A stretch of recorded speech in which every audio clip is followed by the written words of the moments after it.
La construcción de la maternidad. No decidí convertirme en madre para ser feliz.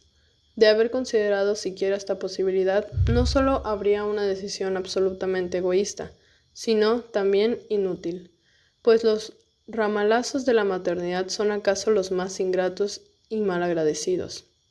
Quise ser madre porque quería y podía serlo. Más allá de esto, no encuentro razones. No recuerdo haber pronunciado nunca en mi vida palabras más extrañas que estoy embarazada. Se lo dije a Fernando, mi esposo, la mañana de un domingo, mientras salía del baño con el pulso acelerado y las manos temblorosas, luego de haber hecho una prueba casera de embarazo. Los dos nos quedamos suspendidos, como en la espera de que el otro hablara. Él se acercó, giró la prueba con el mismo nerviosismo y luego no pudimos hacer otra cosa más que reírnos. Nuestra búsqueda por un bebé fue de un mes, tan solo un mes, por lo que cuando vimos el positivo en la prueba parecía irreal y extraordinario. Estoy embarazada, lo repetí en mi cabeza. Par de suertudos. Él corrió, tan acelerado como yo, a tomar una foto de la evidencia. Teníamos que decírselo a mis padres y a los suyos, antes de que lo supiese todo el mundo. Y mientras él sonreía y decía muchas cosas que ahora no recuerdo, yo solo podía pensar en que a partir de ese momento ya era otra. Fue como si de pronto me diera cuenta de que antes de esa mañana había otra yo, una que se había dormido con la idea de ser alguien y ahora, allí en la puerta del baño, era suscitada por una nueva, una que no había sido antes. Fueron segundos, rápidos y etéreos, en los que me di cuenta que ya era madre, y eso absolutamente es definitivo y verdadero. Si algo he aprendido a la par es que la experiencia de la maternidad es tan intransferible como la experiencia literaria. De hecho, para la maternidad no hay certezas, tampoco convicciones. Escribir sobre ser madre es casi una ceremonia física y emocional, tan misteriosa como la de crear vida. Es indagar en uno de los tópicos más latentes de la feminidad. Desde tiempos remotos el acto de la concepción es considerado como un privilegio, pero al mismo tiempo un sacrificio, una responsabilidad, así como un placer y, de manera casi latente, también un castigo. En México la figura de la madre está estrechamente ligada a la mujer abnegada, sufrida, sobreprotectora y, por encima de todo, siempre sacrificada. Una mujer que parte de una conceptualización de la fertilidad y se transforma en una imagen inmaculada, intocable y mística. Una mujer tan poderosa que es capaz incluso de someter a la del padre, algunas veces anulándolo por completo, porque madre solo hay una y nadie puede meterse con la madre del otro. Pero nadie se salva de una buena mentada de madre. La madre chingada de la que habla Octavio Paz. La chingada es una de las representaciones mexicanas de la maternidad, como la Llorona o la sufrida madre mexicana que festejamos el 10 de mayo. La chingada es la madre que ha sufrido metafóricamente o realmente. La madre es tan parecida a la patria, así de necesaria. A todo esto, ¿cómo, pues, configurar mi propio entendimiento sobre la maternidad si crecí entre muros de una crianza mexicana puramente tradicional? La duda me acechó desde el primer día que supe que estaba embarazada.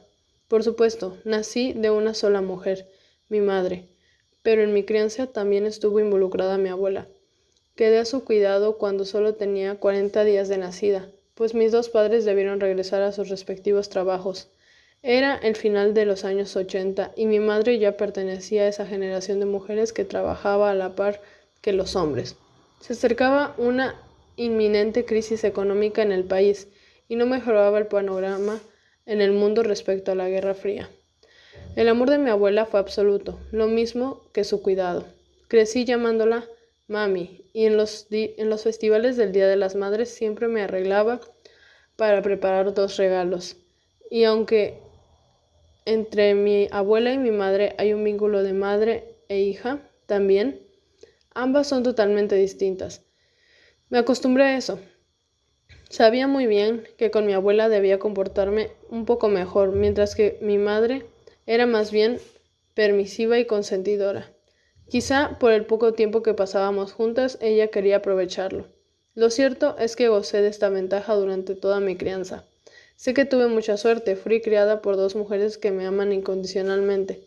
Sin embargo, a mi madre siempre le ha pesado un poco que no pudo dedicarse enteramente a mí y a mi hermana. A la fecha, algunas veces nos pide disculpas por no haber estado allí, por haberse perdido algunas cosas escolares, algunas ceremonias, algunas excursiones. Pero lo cierto es que siempre lo estuvo. Gracias a su amorosa decisión de no llevarnos a la guardería, tuvimos la oportunidad de gozar los abrazos, los consejos y las mejores comidas de nuestra abuela. Y quien haya vivido eso sabrá de lo que hablo. Jamás me he atrevido a juzgar a mi madre, pues entre ella y yo hay una vida de distancia, así como una brecha de circunstancias muy amplia. Decía Virginia Woolf, aquí está, mi madre, en el centro de la vasta catedral que era la infancia. Estaba ahí desde el principio y, por supuesto, era el centro de todo. El centro. Tal vez esta sea la palabra que mejor expresa la sensación difusa que tenía de vivir totalmente inmersa en su atmósfera, de no separarme nunca lo suficiente como para verla como una persona. Mi madre quiso hacer una profesión antes que quedarse en casa a criarme. He allí el pecado, el abandono, por el que tanto se le juzgó en una época donde lo esencial era el valor de la familia y la unidad de ésta. Me crié en un matriarcado, como muchos, en el estereotipo de hija de clase media de provincia, y además tradicionalmente católica. Sin embargo, no recuerdo haber expresado nunca antes en mi vida el deseo de ser madre. Para mí la maternidad era un concepto alejado, demasiado ajeno como para enterarme de ello siquiera. No me gustaban los niños, ni siquiera cuando yo era una. Los infantes que no podían correr o jugar conmigo me ponían de mal humor y lo descargaba inmediatamente por parecerme aburridos y tediosos. Tampoco soportaba los llantos, ni los mocos, ni los vómitos, ni las manitas sucias de los más pequeños. Pero un día ocurrió. Quise ser madre, por supuesto, con al menos 20 años de distancia y respaldada por la decisión de mi esposo también. Ambos deseábamos un hijo y entonces elegimos reproducirnos. Convertirnos en padres y experimentar los sabores de la concepción. Asumimos que, probablemente, tomaría tiempo y estaba bien para nosotros, pues queríamos tener algunas cosas en orden antes, detalles mínimos como crear un ahorro e irnos de vacaciones. Preocupaciones de millennials. Sin embargo, el embarazo sucedió más pronto de lo que yo misma imaginé. Nos embarazamos a la primera, sin avisos ni advertencias. ¿Qué clase de madre voy a ser? ¿Qué clase de madre tengo que ser? Recordé una frase de Simone de Beauvoir. Los hijos son la obligación de formar seres dichosos. Entonces comencé a temer. La mañana que Sylvia Plath se suicidó, la puerta de la cocina estaba perfectamente sellada para que el olor a gas se filtrara por todas las casas donde sus hijos pequeños dormían. Al lado de las camas de cada uno de ellos había un vaso con leche por si despertaban con hambre. La anécdota no deja de parecerme conmovedora. Antes de ser suicida, una mujer es madre. Que los hijos no sufran, que no pasen hambre y que vivan por encima de la muerte. La renuncia de la madre no tiene por qué ser la renuncia de los hijos. Sin embargo, Sylvia Plath ni siquiera imaginó que muchos años después su hijo menor, Nicholas Hughes, también se suicidaría con la soledad de su domicilio. Formar seres dichosos, vaya dificultad. En principio, habría que pensar en la dicha. No viene por efecto hereditario, no es un rasgo adquirido por el ADN, sino más bien una circunstancia. Criar niños felices por encima de todo parece ser hoy la tendencia. Que si la crianza con apego, que si la estimulación temprana, que si la lactancia prolongada, todo va encaminado a evitar bajo cualquier circunstancia la frustración en los pequeños. Es decir, persiste una búsqueda por la felicidad permanente que satura a los menores, a las mentes de los padres, a tal grado que cualquier fracaso en la vida de los infantes es considerado perjudicial y nocivo. Esta urgencia por la satisfacción plena de los hijos no solo complica el concepto de maternidad, sino que también lo distorsiona un poco. Las madres entran en conflicto tremendo. Debo hacerlo todo bien, de lo contrario, engendraré algo peor que un Hitler. Hacerlo todo bien, hacerlo todo. Porque en cuanto se tiene un hijo, entonces viene la renuncia verdadera, la negación, incluso de la feminidad, de esa particularidad que nos convierte en mujeres. Aparte, la madre tiene que sacar al otro adelante, no importa las circunstancias, enfrentándose a aquello que la escritora Adrienne Rich describe muy bien como la cólera y la ternura, o lo que es la alternancia mortal entre el resentimiento amargo y los nervios crecientes y salvajes, y la gratificación y la ternura más felices. El sacrificio, pues, íntimo de ser madre, ¿dónde está la tregua, entonces? ¿Dónde se halla el equilibrio emocional de esta relación entre madre e hijo? ¿Dónde está la fantasía de una maternidad feliz? Como todas las niñas, al menos en un patrón aceptable psicológico, cuando era pequeña yo tenía ese enamoramiento natural por mi padre. No tendría más de 4 años cuando de pronto le conferí poderes extraordinarios a la figura masculina y anulé la presencia de mi madre. A mi perspectiva infantil, pasar tiempo con mi padre era mucho más divertido y rechazaba la presencia de mi madre en cada cosa cotidiana. Pero, repentinamente, por esas mismas fechas, en el jardín de niños me contagiaron de paperas. Caí en cama más de un mes y conmigo también mamá. Ambas estuvimos enfermas y recluidas. Como mi padre corría riesgo de contagiarse, tuvo que tomar un poco de distancia. Vivimos en la misma casa, pero mi madre y yo pasábamos más tiempo en la recámara. Dormíamos juntas, comíamos juntas, veíamos televisión juntas y usábamos un solo baño para las dos. Yo recuerdo esos días como un sueño, pero tengo presente los detalles. Como mi padre estuvo para pedir incapacidad en la oficina, prácticamente se la llevó a la casa. En el comedor instaló una pesada máquina de escribir eléctrica donde todos los días, cuando yo tomaba la siesta, se sentaba a trabajar. A esa edad, yo no era muy consciente de lo que sucedía.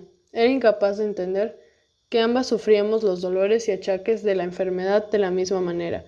Incluso mi madre un poco más que yo, pues he sabido que las paperas son peores en adultos que en los niños. La reclusión en la casa nos sirvió para fortalecer un vínculo que no comprendía muy bien en ese entonces, sino hasta ahora. Mi madre, aún enferma, no dejó de trabajar ni un poco, dejó de atenderme. A mí, a la niña ingrata que la alejó durante un tiempo, y a quien debía darle papillas de plátano, verduras machacadas y medicamentos en tiempo y forma. Además, cuando me encontraba de mala por la fiebre, probablemente mi madre pasaba por lo mismo, pero nunca se quejó, al menos no conmigo, no enfrente de mí, aunque tenía todo el derecho. En la periferia de la enfermedad estaba también mi abuela, quien nos auxilió en los momentos más complicados. Fue la primera vez que tuve más o menos conciencia de lo que hacía mi madre en el trabajo. Durante los días de la enfermedad la observaba teclear imparablemente en la máquina, pasando una hoja tras otra, a veces borrando con una goma azul la tinta de las páginas.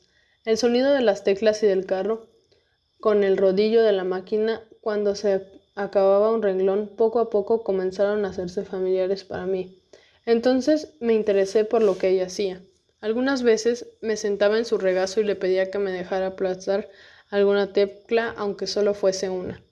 Ella siempre accedía e incluso me permitía escribir algunas cosas en las páginas blancas, las que no estaban membretadas. Y así, entre renglones saltados y manchones de tinta, comencé a escribir mi propio nombre. El tiempo que pasamos aisladas en casa, con cubrebocas y analgésicos, debió ser una eternidad para mi madre.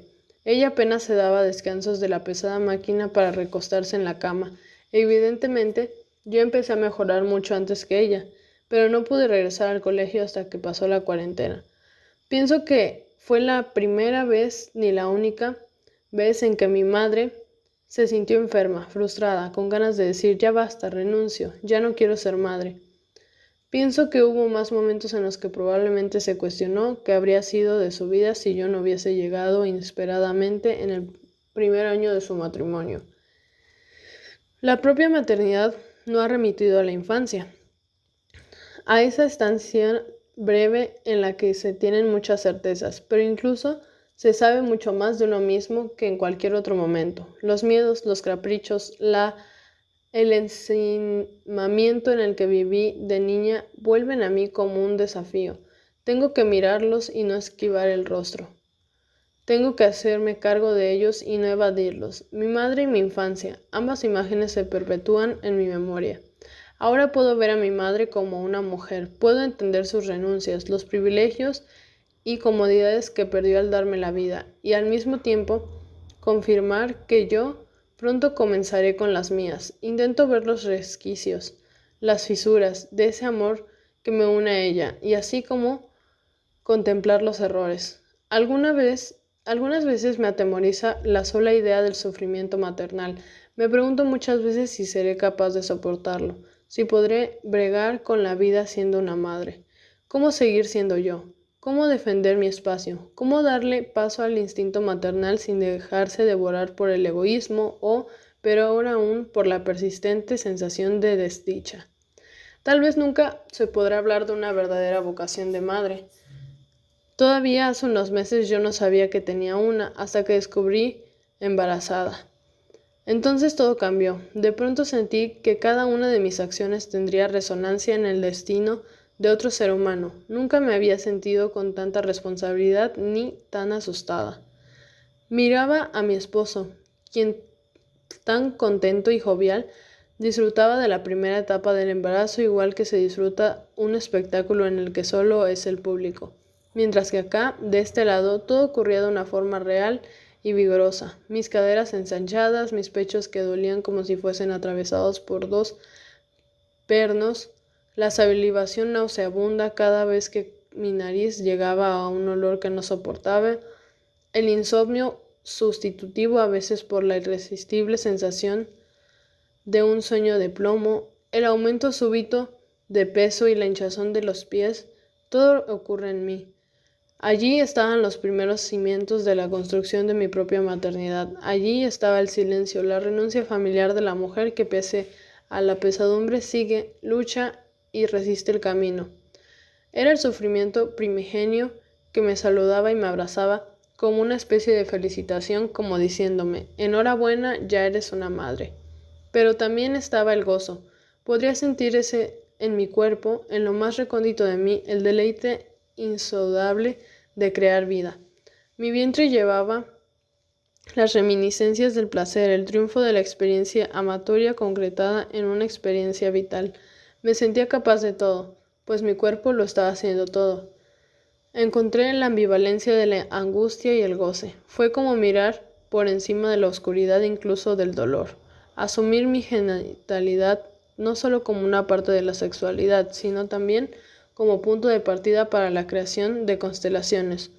Fue la primera vez que me vi a mí misma de cuerpo completo, como una representación poderosa de algo mucho más infinito de lo que podía entender. Soy una madre. Qué prodigio, qué maravilla, qué locura.